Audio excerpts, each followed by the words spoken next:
ay, gaya po na, ngayon po ay araw ng Miyerkules, okay? July 1, okay, 2026. So, shout out po kay Boss Joven Bendula from Cabanlasan, Bukidnon.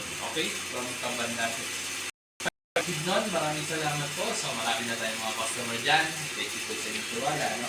Ito po ay panel page ng... tingnan natin. No? Okay. Ito po ay panel page ng... yun, Innova. Innova nga po. Okay? So, ito po ay nagba-blackout po siya. No? Itong issue po nito. Ngayon, papatan po natin ng parts at the same time.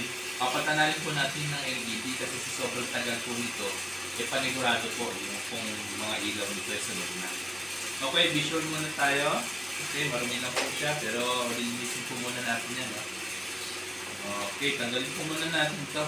So, bago natin gawin, ini-inspect po muna kung ayos yung lagay ng gauge, walang gumalaw, hindi na tampered, o kaya hindi na lubog sa baka. Just to make sure lang po na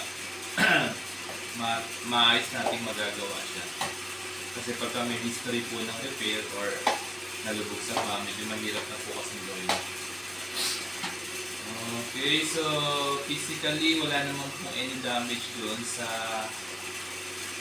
cover. So maayos naman po yung pagkakapaklas. Walang anything na crack. Okay.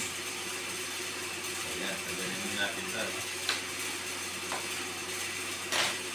Good. Okay. So yan. Okay. Okay naman yung gauge po. So wala naman po wala naman pong ginalaw.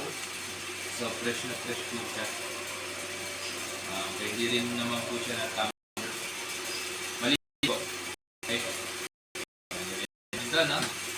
Medyo ginabinala lang po tayo kaya pasensya na po. Okay. Pero ito po ay para ma-shoot na po natin bukas. Kasi kailangan din po ng customer natin ito. Actually gamit sa pang-araw-araw ng kanilang sasakyan. Kailangan matapos din po agad natin. So lagyan nyo lang po ng marking kung kayo yung magta-try magtanggal kung saan siya nakatapat. Okay. Ayan. Okay. Ayan. Ayan na. Ayan po natin ito, no? Okay. Dito, tanggalin natin yung LCD. Ingatan nyo lang, baka mabasag. Sayang. Mabasagin po yan. Ito, tanggal po rin po natin yan. Naka-clip lang siya. Okay, yun. Sunod na natin yung mga LED. Palitin na rin po. Okay, so yan. Balikan ko po kayo mamaya. Gawin ko po muna siya, no? After, let's say, 1 hour. Okay. Go. Mga kaibigan, okay na po. Nagawa na po natin, no? Ito po yung mga pinalitan natin. Halos lahat. Lahat ng pyesa, no? Para at least maging brand new na po siya. Okay? So, yan. Kanina po, nung tinesting po natin, ayaw po niyang umilaw talaga. So, ngayon, napagtan na po natin ang mga pyesa. Try po natin ulit siya, no? Okay.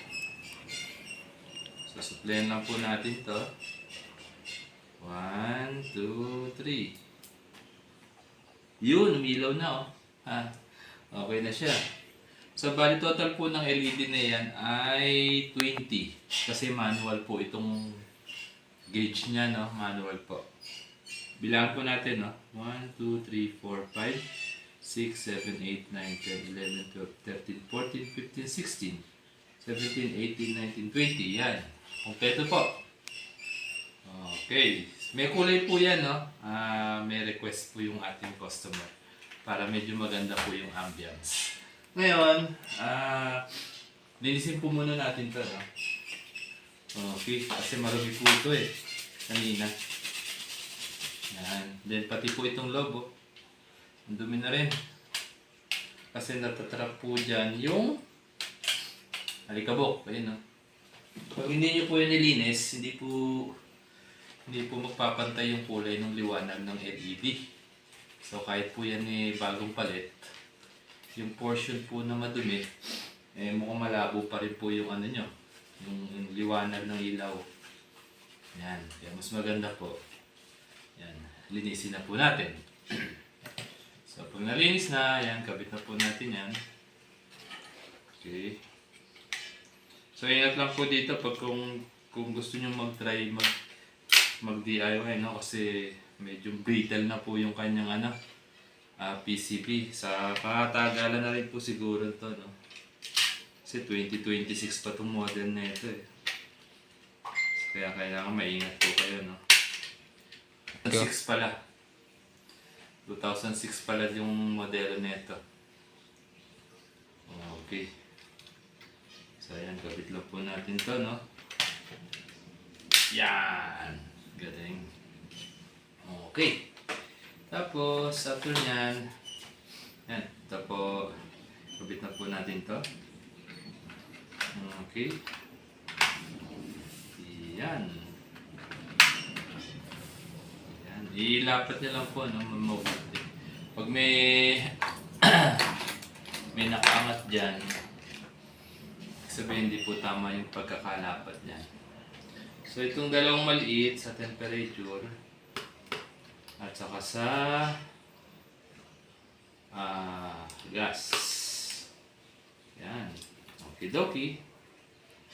Itong dalawang pinakamaliit. Okay. Yan. Ay, nasayad. Pagka medyo nasayad po, iangat nyo lang po ng konti kasi medyo mahihirapan yan walang magiging ano yan, play. Yan, okay. Tapos itong pinakamahaba po ng needle dito sa gitna. Sa kilometers. Yan. Okay. Yan. Okay. Sentro nyo lang po doon sa 0. Tapos itong medium size dito naman sa RPM. Yan. So yan. Ikot nyo lang po, no? Pakaramdaman nyo kung merong nasayad. Pag may nasayad, medyo iangat nyo lang po ng konti. Yung mga gusto po mag-try, mag-DIY. No? Okay. O kaya maglinis. Ang ganyan. Ito naman, ay, linisin natin. Okay. Yan. Okay, yan. Ito. Okay. Oops. Tapos ito, linisin natin ng acrylic cleaner para maging makintab siya. Okay. Ayan. Ayan, linis na. Tintab niya na. Kasi itong loob nito, hindi naman po ito nagagalaw. Kaya yung dumi dito, for how many years? Since 2006. So ngayon lang napuksan. Yan. Ayan, pintab na ako. Ganda. Brand new na brand new. Yan. Ito natin. Okay. So ngayon, yung mga needle na yan, kung mapapansin nyo, sinet ko po yan sa taas. Okay, para mamaya malalaman natin. Pag po yan gumalaw at nag-calibrate sa 0, good na po yan. Okay na po siya. Kapag meron dyan na hindi nag-response, so ibig sabihin, may problema pa po yan. Okay, yan. Supply na natin, ha. Okay. Supply na natin siya. Okay. Yan. Ready? Okay. 1, 2, 3. Yun. Yan. Yun, nag-reset na. Yan, ganda oh. Ganda ng kulay na napili ng customer natin. Ang mileage niya ay 197,832. So, mababa po siya, no? Yan, okay na, mga kaibigan. Gawa na po ito. Bukas po, pwede na po itong ipaship So, Sir Joven, ng Bukidnon, maraming salamat po sa inyong tiwala. So, mga kaibigan, yung details po ng repair at service ko, pakicheck nyo na lang po doon sa details ng bawat vlog ko, bawat video ko. Salamat po! Thank you sa inyong suporta.